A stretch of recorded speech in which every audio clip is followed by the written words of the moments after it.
ज्ञानाञ्जनशलाकया चक्षुरुन्मिलितं येन तस्मै श्रीगुरुवे नमः। जय श्री कृष्ण चैतन्य प्रभु नित्यानंद श्री अद्वैत गदाधर श्रीवासादि गौर भक्तवृंद। हरे कृष्ण कृष्ण कृष्ण हरे हरे, हरे राम राम राम हरे हरे। मुखं करोति वाचालं पङ्गुं लङ्घयते गिरिं यत्कृपातमहं वन्दे श्रीगुरुदीनतारणं परमानन्दं माधवं। श्रीगुरुपरमानन्द प्रेमानन्द फलाप्रदा प्रजानन्द प्रदानन्द सेवयं नियोजय। नमः ॐ विश्वपदाय कृष्णापृष्ठाय भूतले श्रीमति भक्तिवेदान्त स्वामिति नामिने। नमस्ते सरस्वती देवे गौरवाणी प्रचारिणे निर्विशेषा शून्यवादी पाश्चात्य सतारिणे। जय श्री कृष्ण चैतन्य प्रभु नित्यानंद श्री अद्वैत गदाधारा शिवासादि गौर भक्तवृंद। हरे कृष्ण कृष्ण कृष्ण हरे हरे, हरे Ram Ram Ram Hare Hare. Good to see all of you. Over to you, Rupa Raghunath Prabhu. Yes, Prabhuji. As you said, we'll resume our group presentation. So over to group 3 for text 6 through 8 summary. Yeah, I will be presenting the group 3 presentation, Prabhu, today. Hare Krishna.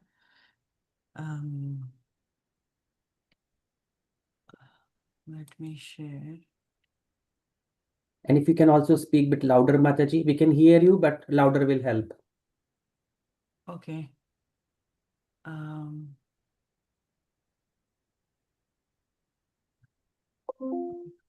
second.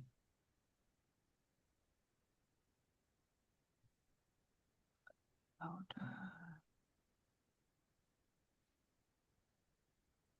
A little closer. Is this fine, Prabhu? Yes, Mataji. Okay. Sharing.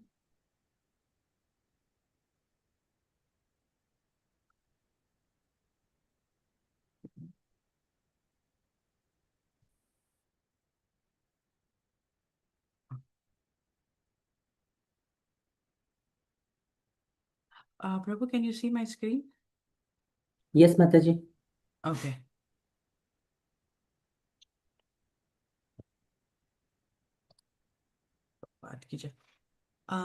Yeah, our group was supposed to present verse 6 to verse 8. Before that, I'll just quickly review 1 to 5 so that we have a connection, like very quickly. The first is the invocation. Invocation prayer talks about the Lord is complete. He's perfectly complete, the source of many complete units. And the the mantra 1 talks about the accept only your quota. That is, it is talking about the Isha Vasyam principle. That is, you have to, Lord has created all this universe, everything comes from him, but accept only your quota and don't be too greedy for more. Giving examples like how Duryodhana was too greedy and did not want to share it with others. Prabhu, I thought it is 20 minutes, right? It's 15 minutes. The timer is 15 minutes. But anyway, that's fine. Maybe I can. Okay. Yeah. And the second verse talks about the art of living. The first mantra was talking about the Isha Vasyam principle. The person who follows that principle, what happens to them? Like basically, such person, they can aspire to live for hundred of years. Okay, living in the spirit of the Isha Vasya principle, that is, work with detachment and avoid bondage. If you if you're aware that everything is coming from Krishna, and we have not being too greedy to get others quota, then working in detachment, you will not have bondage of karma. And the third one is destination of soul killers. That means the people who does not follow the Isha-Vasyam principle, what is their destination? Their destination is they will go to this dark planets, which is covered with ignorance. And it's just miserable. And verse 4 and 5 are connected. It talks about the supremely, how the Lord is supremely independent, and Lord is unsurpassable in all respects. He's basically, you cannot basically understand him, and you cannot, he's inconceivable. Basically, that's the thing. The continuation of mantra 4 goes to even mantra 5, which says that the Lord is inconceivable Lord. That means there are a lot of contradicting qualities of the Lord.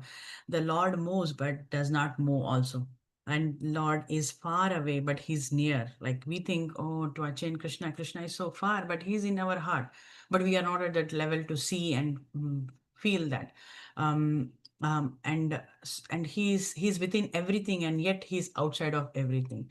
So that's why Krishna is also called Adokshaja, because Adokshaja meaning he has an inconceivable nature.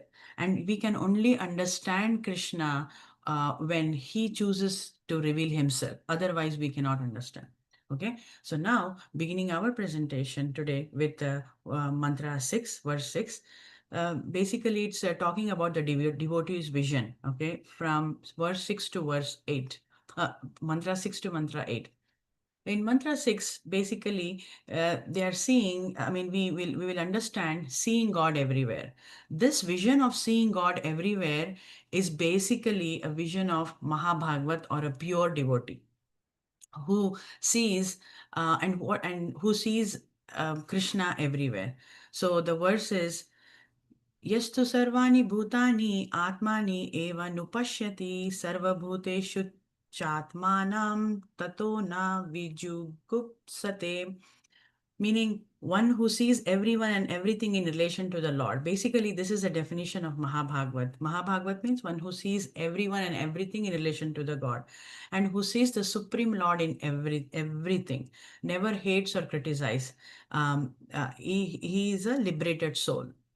Soul seeing Krishna everywhere. This is the stage of a Mahabhagavat, and also we have some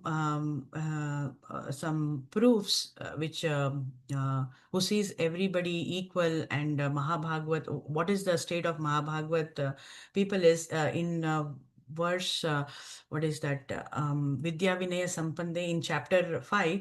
We have the vision of a wise person who sees every person equally, right? A brahmana, a brahmana, a cow, or an elephant, a dog eater. Everybody has he sees everybody in the Samadarshana with the equal vision. And also there is from 18th chapter Bhagavad Gita, 54 verse, we have Brahma Bhuta Prasannatma na sochati na kanchati. In this verse also, he says, one who is thus transcendently situated at once realizes the supreme Brahman and become fully joyful. He never laments or desires to have anything. He is equally disposed towards every living entity. In that state, he attends the pure devotional service unto me. So basically, once you attend this state where you have Samadarshana, you see everybody in the equal vision, we can attend to, he's a pure devotee at that state.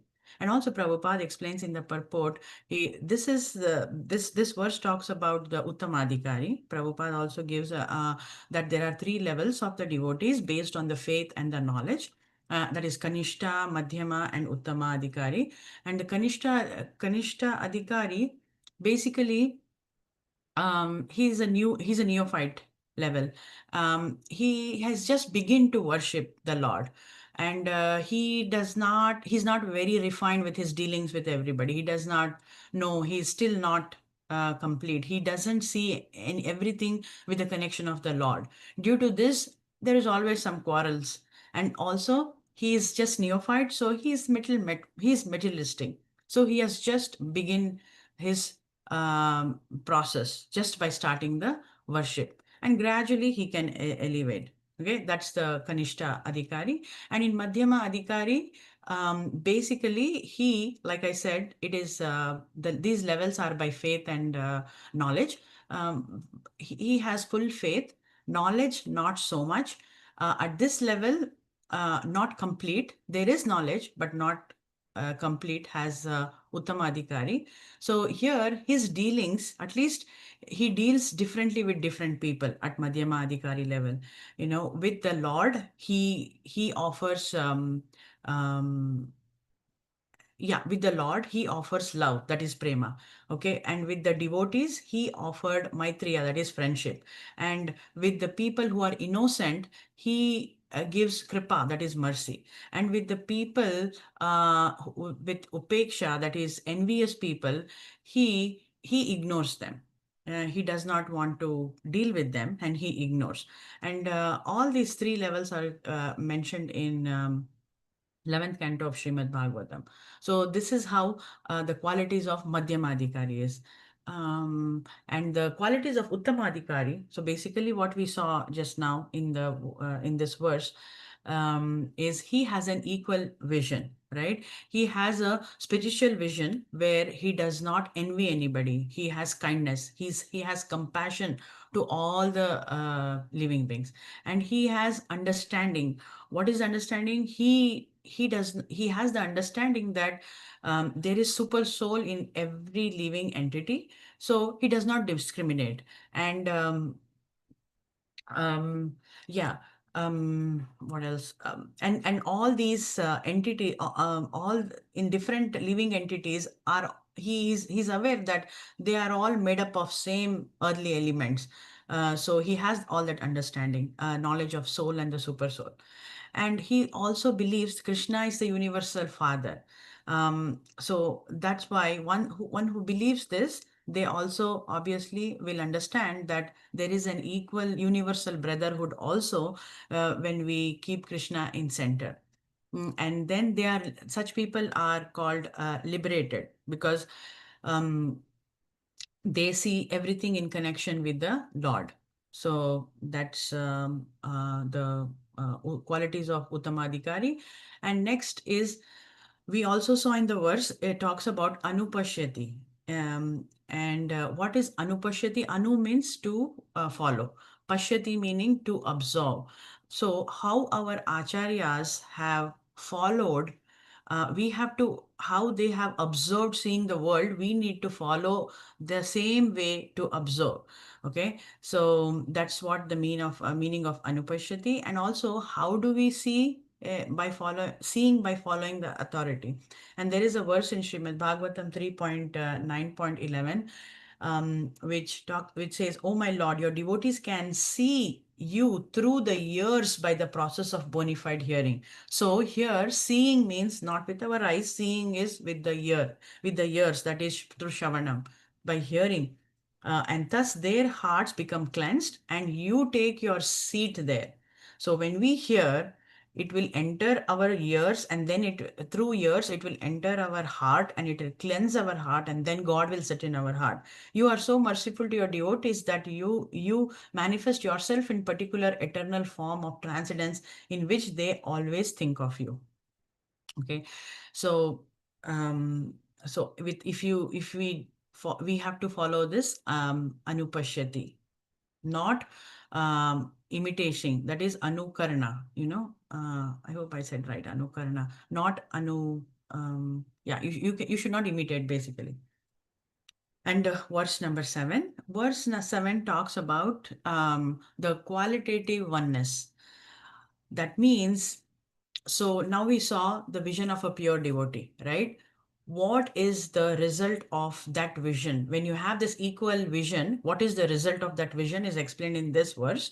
The result of that is, no, you will not have any illusion or no lamentation. Yasmin sarvani bhutani atmaiva bhut vijanatha tatra ko moha ka shoka ekatvam anupashyate. We just understood the meaning of anupashyati. So it's again, it's being discussed here, the same thing. So basically, the result is no illusion. The result of equal vision is no illusion and no lamentation. One who sees all jivas, has the spiritual spark, is the true knower of all the things. right? And then what then can be illusion or lamentation for such person? One who has this knowledge will not have illusion. He sees everybody has one in equality with the Lord, following the authorities, like we just discussed. And also there is another verse in Bhagavatam, seeing through the years, because it's Anupashyati, so we quoted here.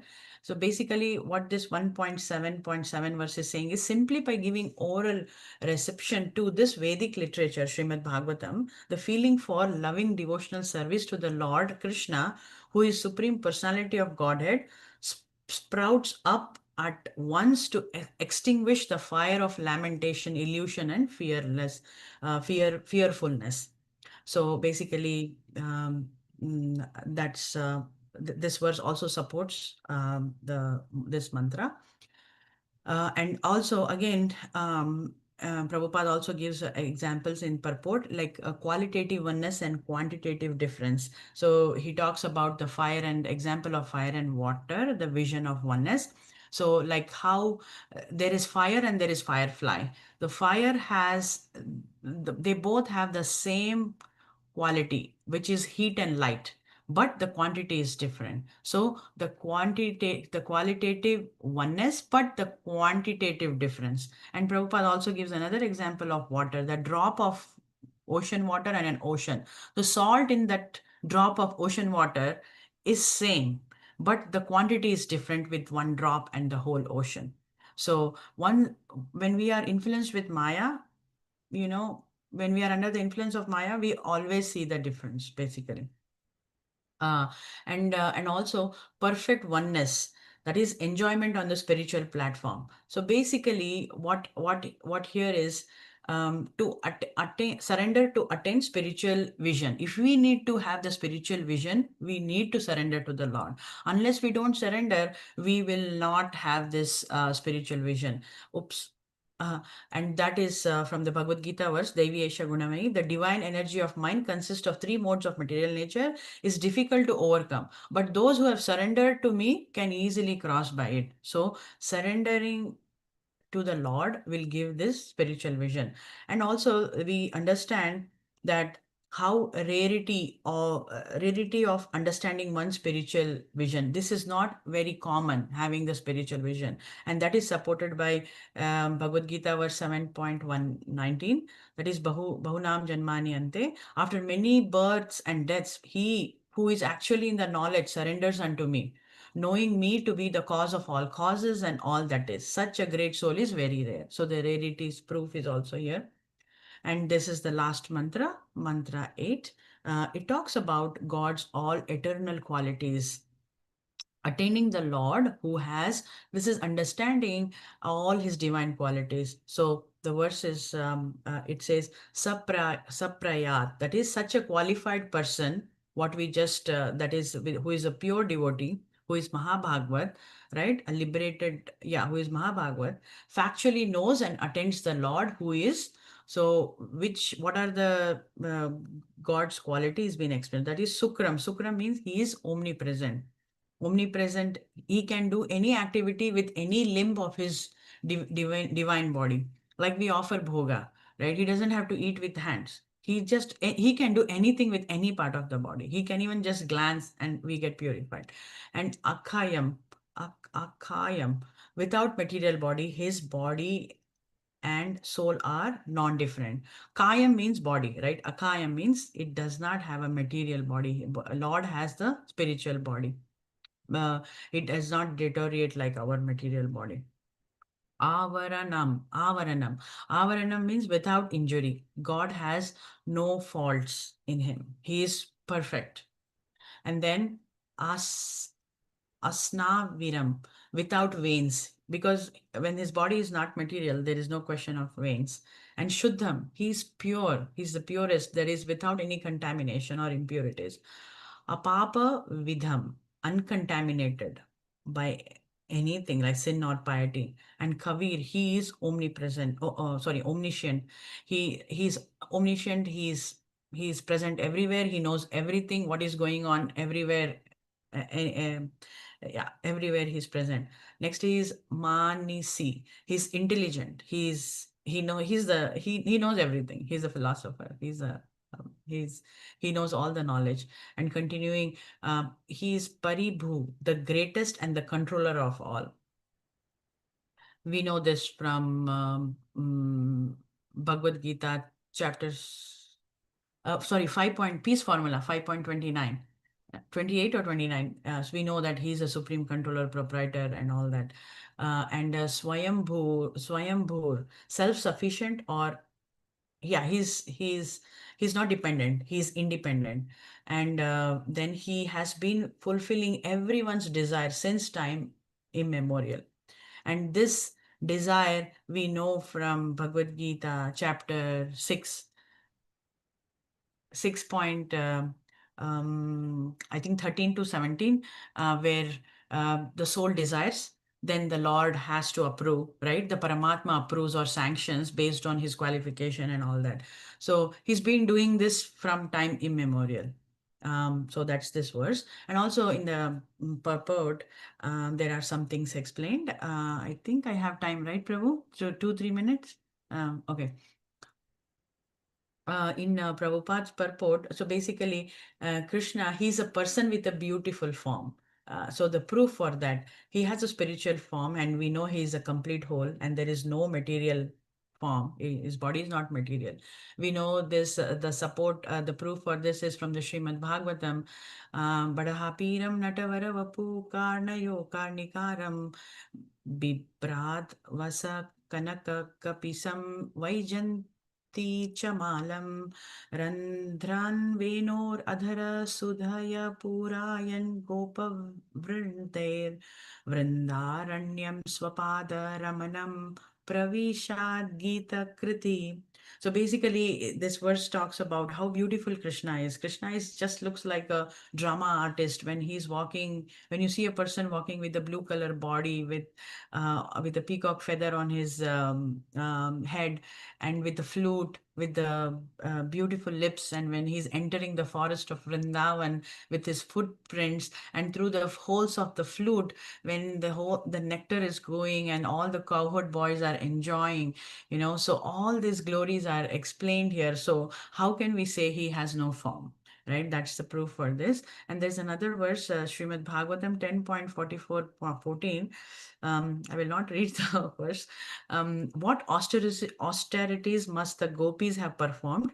With their eyes, they always drink the nectar of Lord Krishna's form, which is the essence of loveliness and is not to be equaled or surpassed. That form is the only abode of beauty, fame, and opulence. It is self-perfect, ever fresh, and extremely rare.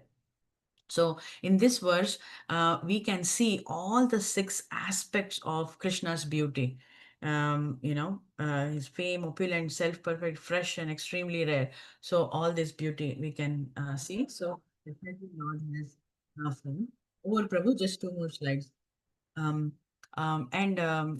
so the Lord is also invoked in the form of Archa Vigraha, and because of through our acharyas, we Lord can descend from by the request of Acharya in the Archa Hare Vigraha, Hare who Hare works Krishna Hare Krishna exactly. Krishna Krishna Hare Hare.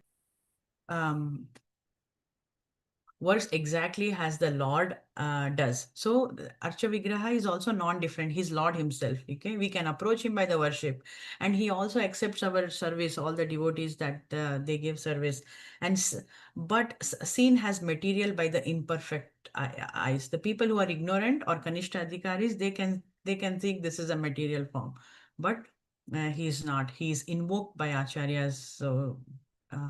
With that. And also, Lord maintains sanctions and reciprocates. I already talked about this, so I will.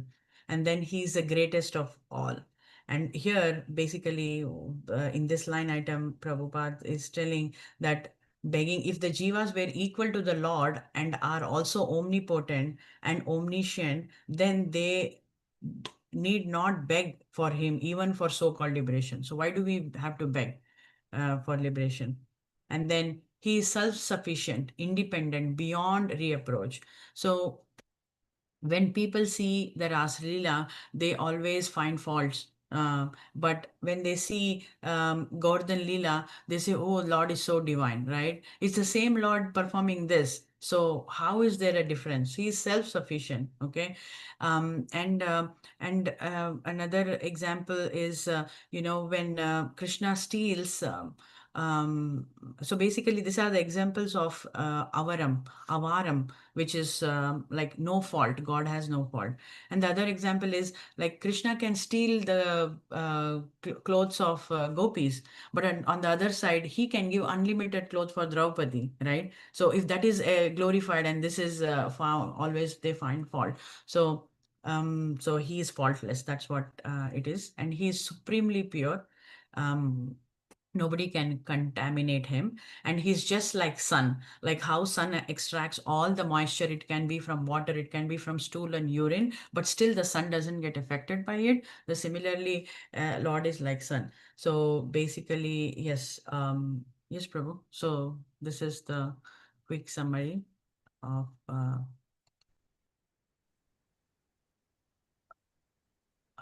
Thank you, Arirka Mataji. Excellent presentation and very nice summation. I like the fact that you were also able to use the time to get in all the relevant, important quotes there. Thank you very much. Well done.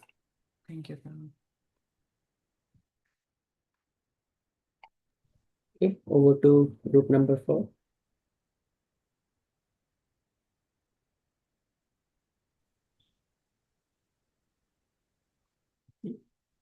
Prabhuji.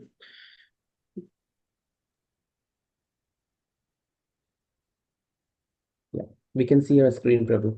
Go ahead. Yeah. Today I will be representing the mantra 9. Sorry, are you able to see my screen, Prabhu? Yes, Prabhuji, mantra 9. Yeah, today I will be presenting the mantra 9 from Sri Ishopanishad as part of group 4. Overview of Ishopanishad mantra 9.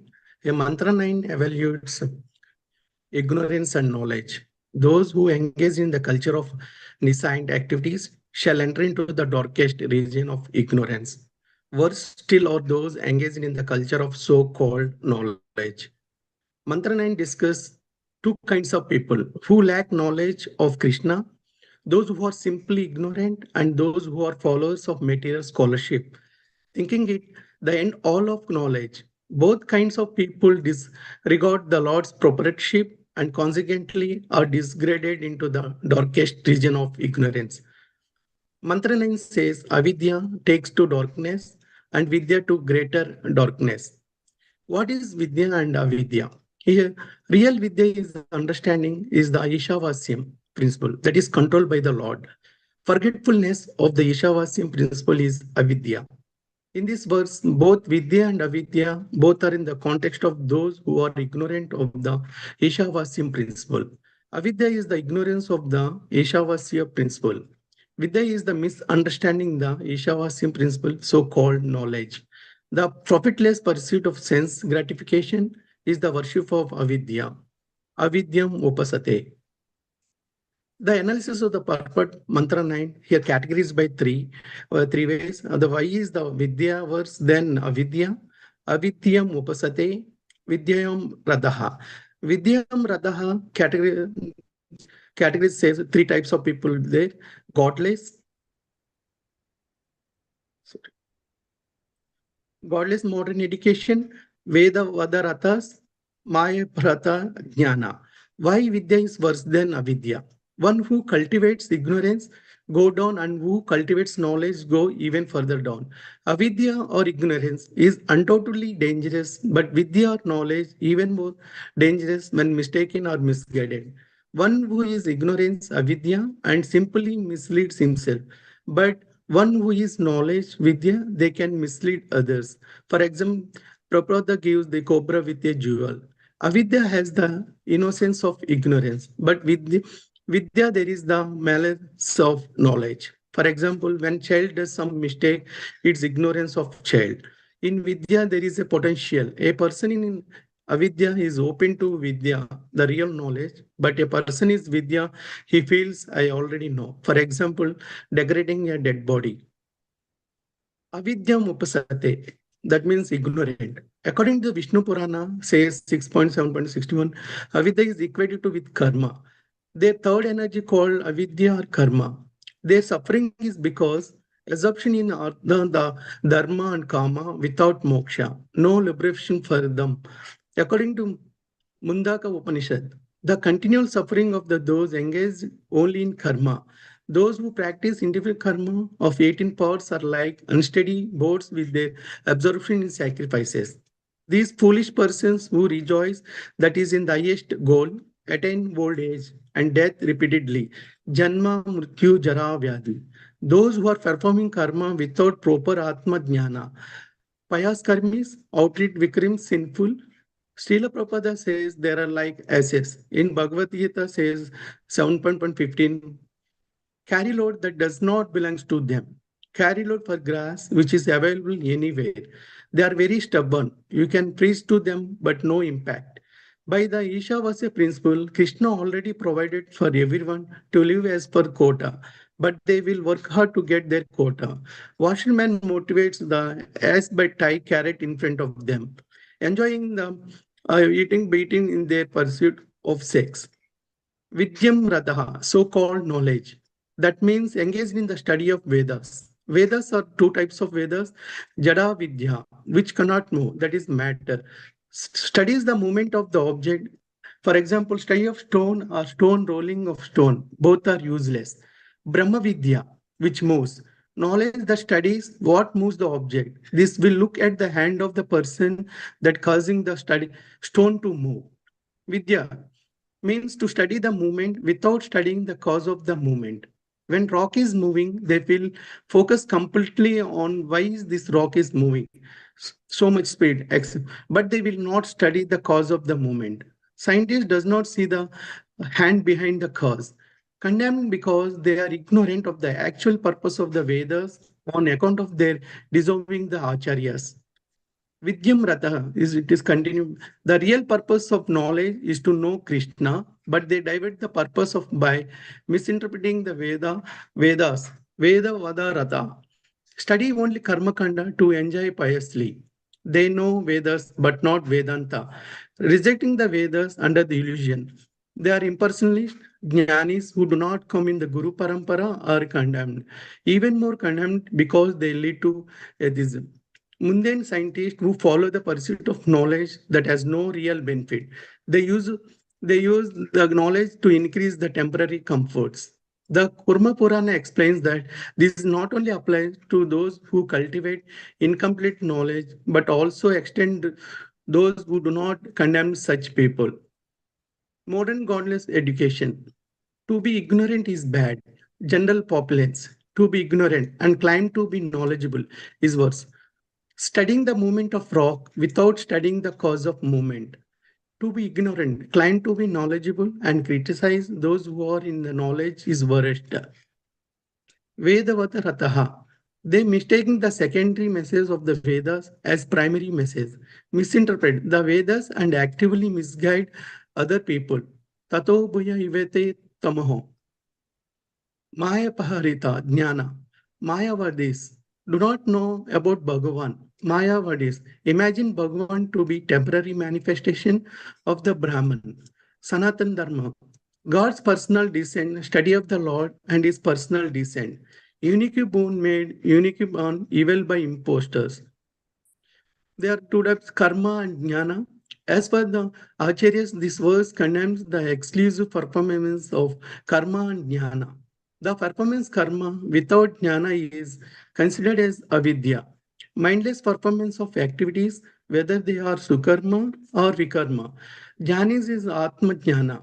One who is not pursuing the spiritual knowledge, knowledge of self and simply considering the activities considered avidya, leads to repeated birth and death.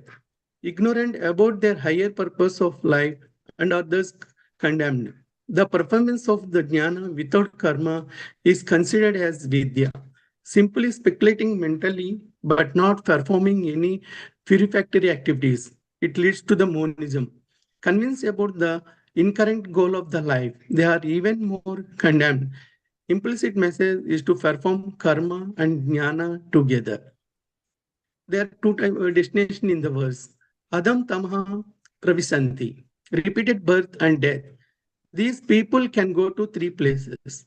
Lower spaces where their consciousness is covered, hellish planets, and their knowledge is covered with ignorance. Tato buya yuvate tama. Worse destination than tamaha pravisanti. Neither liberation, nor purification, nor enjoyment. Misconception of materialism and monism. Materialism mistakes the counterfeit to be real. Temporary material activities are the essence of life. Monism mistakes the real to be counterfeit. Eternal spiritual activities are illusionary. The study the Vedas but reject the real message of the Vedas are misinterpreted. Conclusion. The verse talks about the destination of one who simply acts for sense gratification. They attain repeated birth versus those who cultivate so-called knowledge. They mislead themselves and mislead others.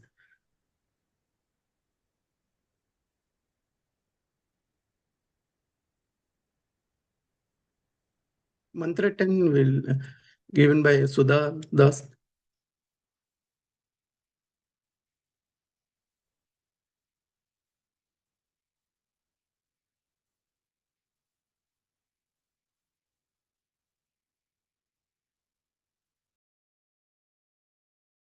Prabhuji, let me know if you are able to see my screen.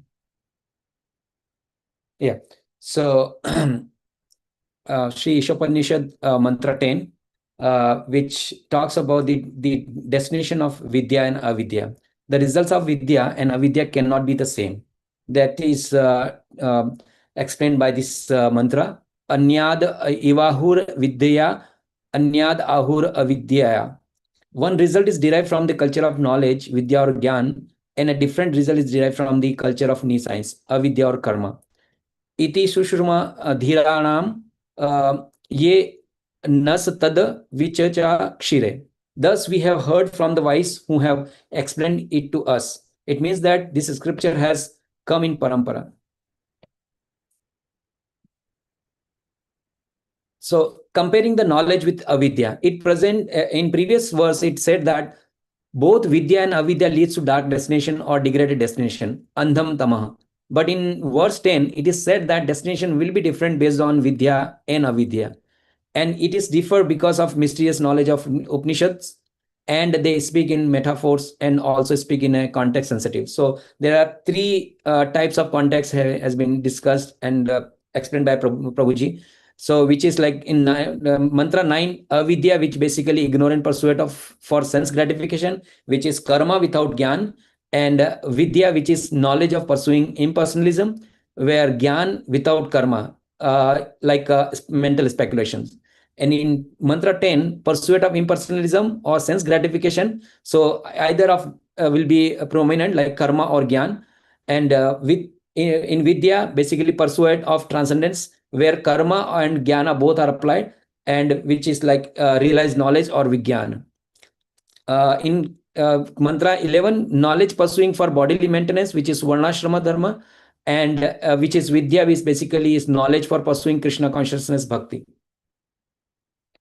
So problem with material knowledge, avidya, it makes one like an S.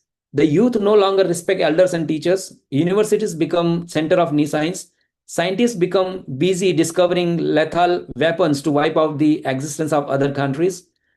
Students are not trained in brahmacharya. Students have no faith in scriptural injunction. Religious principles are taught for the sake of name and fame and not for the practice action. Nationalism develops and animosity grows in social, political, and even religious field. Avidya basically is ignorance in the garb of knowledge, which contains material planets, domination, and frustration. It also fools us like avidya befools, and it generates the pride.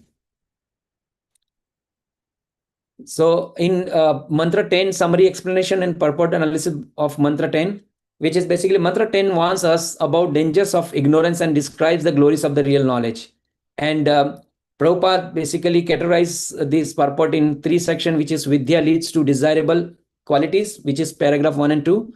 Avidya leads to undesirable qualities, which is paragraph 2 to 5.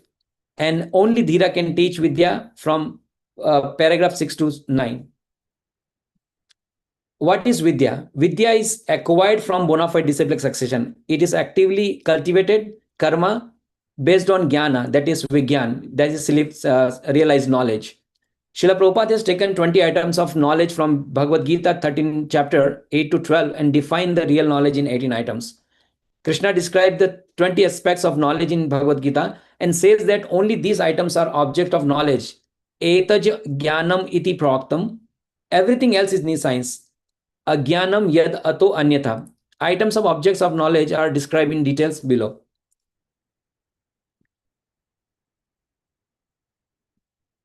Uh, 18 items of knowledge. Basically, 1 to 5 should cultivate. So basically, if any aspirant for the spiritual advancement or initiating the spiritual path, he should cultivate this one of the 5 items of the knowledge. And once he cultivate that knowledge, he can approach the guru. And this is the prerequisite of the sincere seeker to approach a bona fide guru. And the items from 70 to 15 should learn. So he should be learning those knowledge items from bona fide guru. And once he learned those items from the bona fide guru, he can apply those in practice using that gyan. Important items of the knowledge. Basically, humility requires persons to be approaching a guru, because until unless he is not humble, he cannot be approached guru, because there will be some pride will be there, so he cannot approach a guru. And this will be a important quality of the sincere seeker. So once he has acquired 1 to 5 qualities, he can approach a guru and he can learn the practice. Once he learn that practice, he can be cultivate the unalloyed devotional service by realized learning from the guru. And then once he apply those instructions and learnings from guru, he can achieve that perfection in practice. And this is summary. With humility, like the item number 1, which one cultivates modes of goodness 2 to 5, and once he can cultivate it, he approaches a bona fide guru and learn the practices as per his instructions from 17 to 15, and he can develop a bhakti in his practice. So these are the process of culturing knowledge, vidya, which is basically described by Krishna in chapter 13. I will quickly go through these 20 items, which is, first one is amanitvam, humility, no expectation of respect. Adambhitvam, pridelessness, not being anxious to be famous. Ahimsa, which is non-violence, not putting others into distress. Kshantir, which is tolerance, bearing insults and dishonor. Arjavam, which is simplicity, always be straightforward and non-diplomatic. Acharyopasanam, which is serving a bona fide guru without motivation and submissively. Shochan, cleanliness, we should be clean, both internal and external, like internal is mind and external should be our body. Seriam, steadiness, determined to be progress in spiritual life. Atma vinigraha, self-control, rejecting unfavorable things for our spiritual progress. Indriyartheshu vairagyam, which is 10, renunciation of the object of sense gratification. Ahankara evacha, which is no false ego, no identification with body. Janma mrityu jara vyadhi dukha doshanu dashanam. So perception of the evil of birth, death, old age and disease, that they give rise to suffering. Asaktir, which is detachment. And anabhishwarangha, putra dara grahadishu. So we should be having freedom from entanglement with children, wife, home and the rest.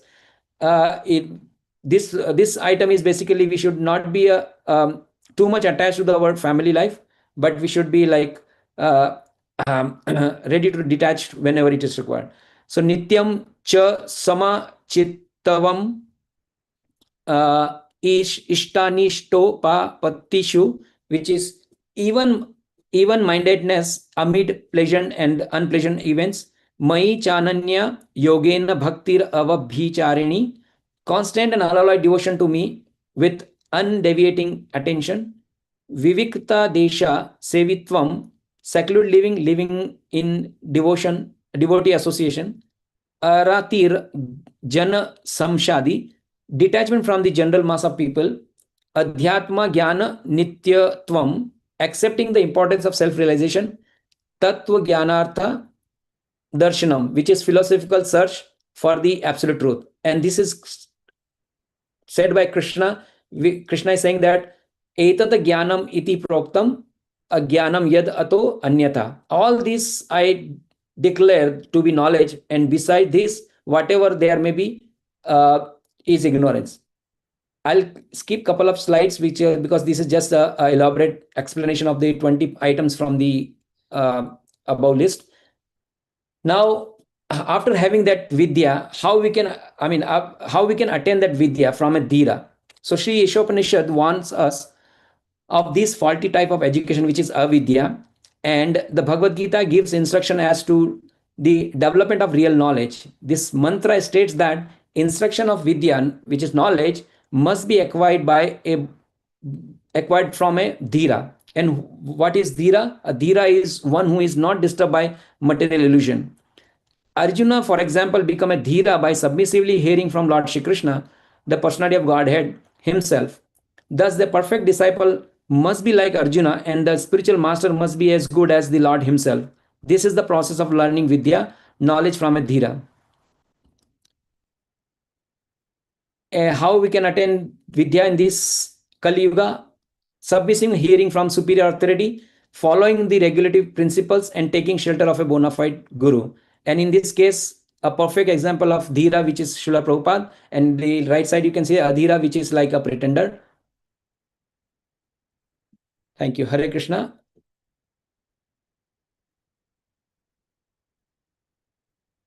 Shivaji Prabhu, you can continue with 11th sloka.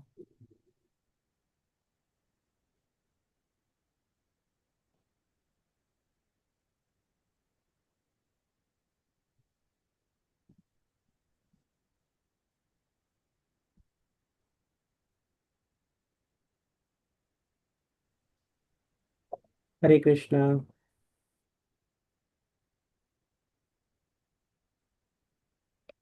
Is Shivaji Prabhu speaking on mute? Shivaji Prabhu, you're in mute. Sorry, Prabhu. I'm in mute. Yeah.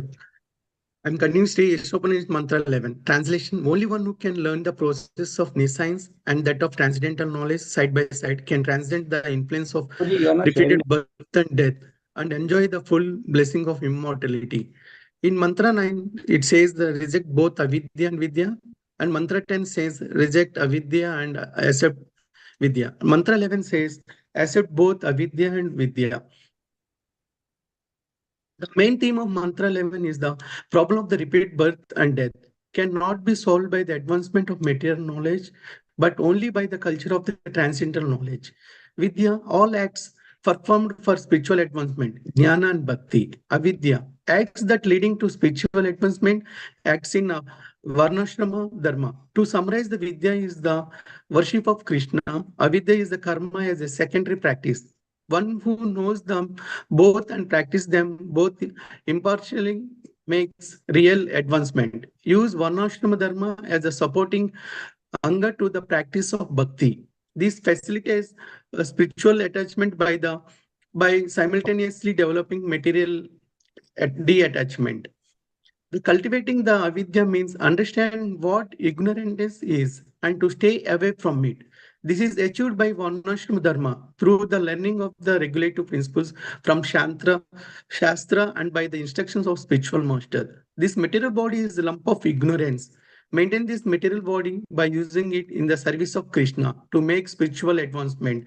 This does not mean that all activities for the maintenance of the body should be stopped. Srila Prabhupada says to make the best use of bad bargain is the appropriate expression. The culture of spiritual knowledge requires the help of the body and mind. Therefore, maintenance of body and mind is required if we are to reach our goal. Best use of bad bargain. Dharma, Artha, Kama, and Moksha leads to material harmony and spiritual progress. Worst use of bad bargain, obsessed with only Ardha and Kama, which leads to spiritual degradation and material devastation. Mantra 11 overview, immortality is impossible materially. Importantly, immortality is possible only by following Krishna's teachings. Krishna descends to this material world to make us immortal. Sense gratification binds us to mortality, so restrict it. Apara dharma balances material side and spiritual side. Para dharma grants real immortality. Immortality means is acquiring an eternal spiritual form. Srila Prabhupada gives a scriptural example of Hiranyakasipu who did so much of penance to acquire the death. He is so powerful and he was defeated. Why immortality is materially impossible? Because no living entity desires to die. But the laws of nature are also so hard and fast they do not know, allow anyone to surpass them. The soul is naturally immortal. One does not have to make it immortal. One must be simply situation in it. Matter undergoes 6 types of changes, comes into the existence, grows, preserves, reproduces, declines, and destroys. These changes are inevitable and incomparable. The matter that is occupied by soul, it undergoes 3 changes, grows, reproduces, and preserves. Ordinary matter not occupied by a soul does not display the above 3 changes. For example, stone, it does not have a soul, so it does not reproduce or preserve itself. However, even matter occupied by a soul will eventually destroy. Material and spiritual misconception. Material misconception is nothing but in this condition, the soul engages in material activities and sense gratification under the material covering. The real sense enjoyment is possible only way material is removed. In pure spiritual form, free from all the contamination and the enjoyment of sense is possible. The aim of human life should not be to enjoy the perverted senses to cure the material disease. Spiritual misconception. There are those who reject everything material in the pursuit of the happiness, but without purified senses, they will eventually fall from the spiritual platform. If one consider the matter to be separate from Krishna, they reject in Krishna because everything belongs to Krishna. Even somehow one can perfect in material detachment, they will not gain spiritual attachment. For example, Brahmavadis. They balance approach in Mantra 11. We do not reject sense pleasure, but accept it in the relation with Krishna. Therefore, by balanced program by spiritual knowledge and material knowledge, we must endeavor to go back to Godhead. There are 2 types of balanced programs, Pravritti Marga and Nivritti Marga. Pravritti Marga is following Varnashra Dharma. By following the path of regulated sense enjoyment, the favor of material enjoyment is gradually reduced over several lifetimes. Nivritti Marga is we give up everything for Krishna. This is called Bhakti. But the danger in Pravritti Marga is we keep circulating in the material world and will fall because of the nature of the material energy.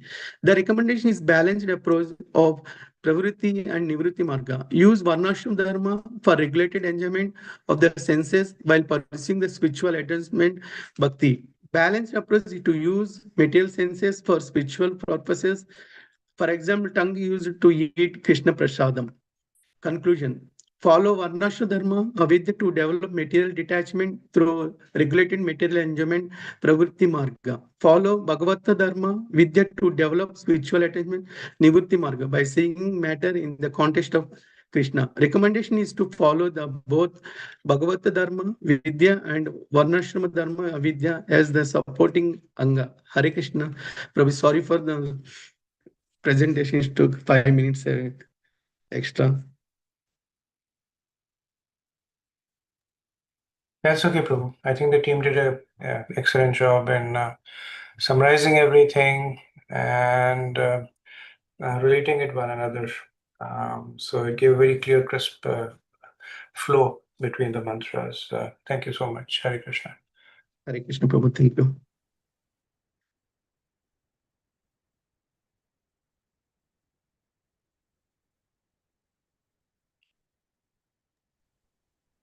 So I think we have Okay, to we have move about to 5 minutes. We can Right, Prabhu? We can, if there's any questions, we can. Yeah, I think we can do Q&A, Prabhuji, and maybe we can spend 5 more minutes given the importance of the topic. Right.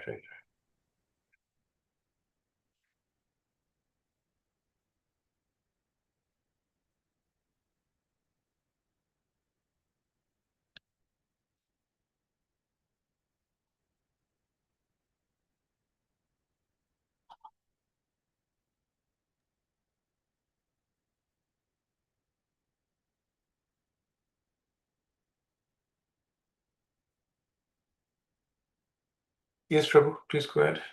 Yeah, I think on the second presentation, my question was more to understand between Vidya and Avidya. And one very important point was made that at times, or maybe always, I don't know, Vidya can be a little more dangerous than Avidya. So I wanted to understand that point a little bit more, Prabhuji.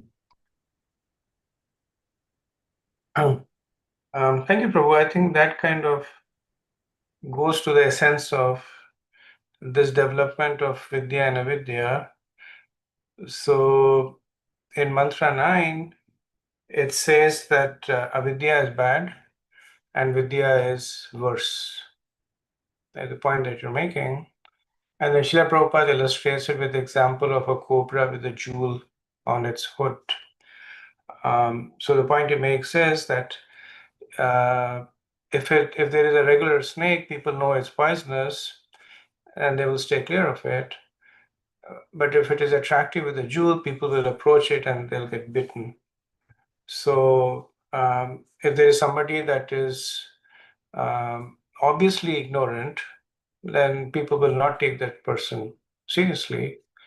But if somebody has a lot of degrees and has read a lot of books and appears to be very knowledgeable, then people will have some kind of faith in them.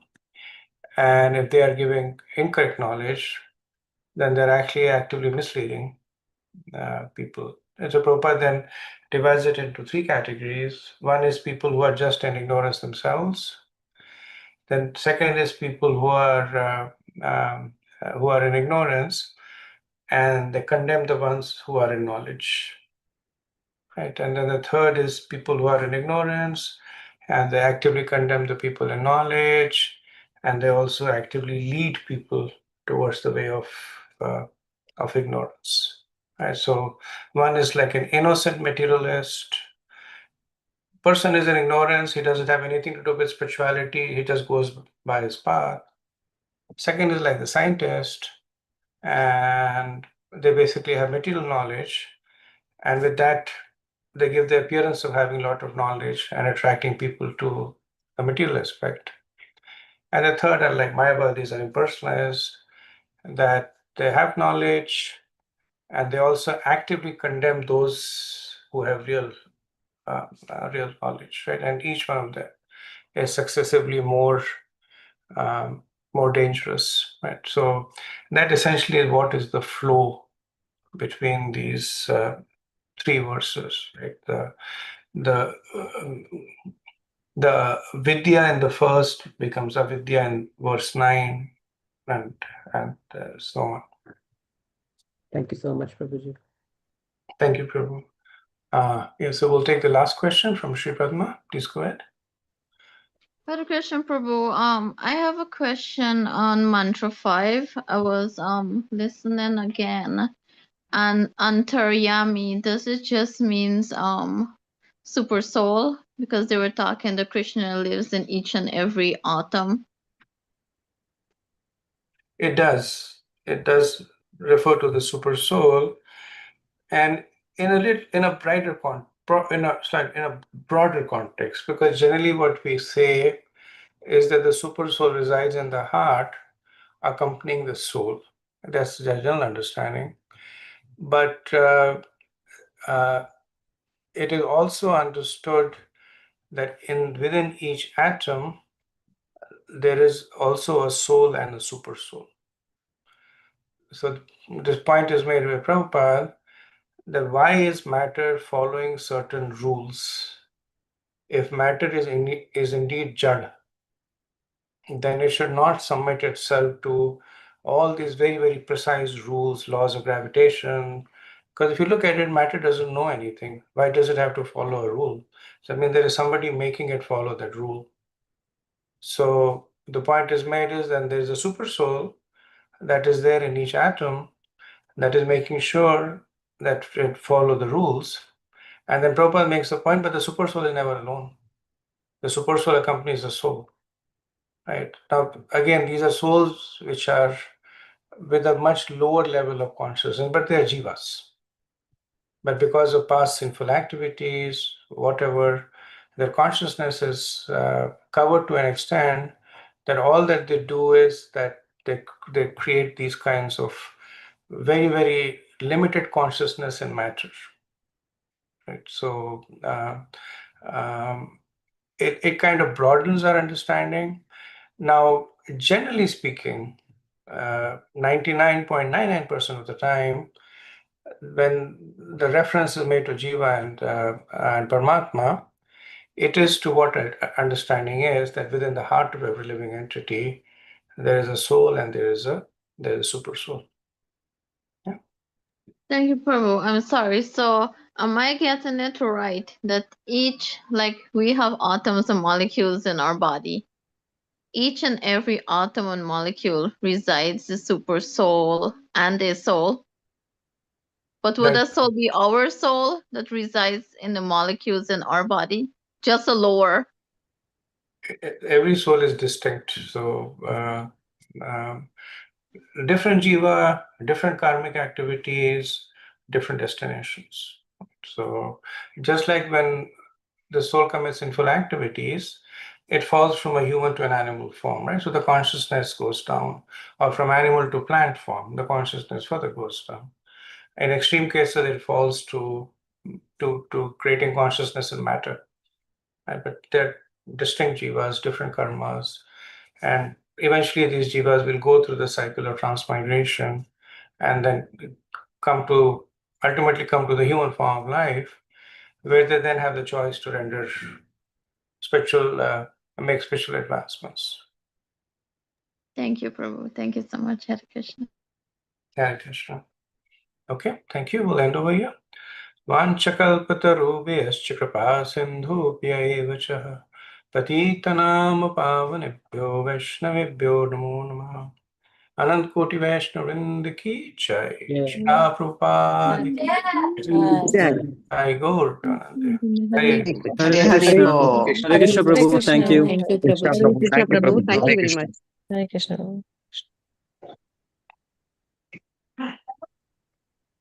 Krishna.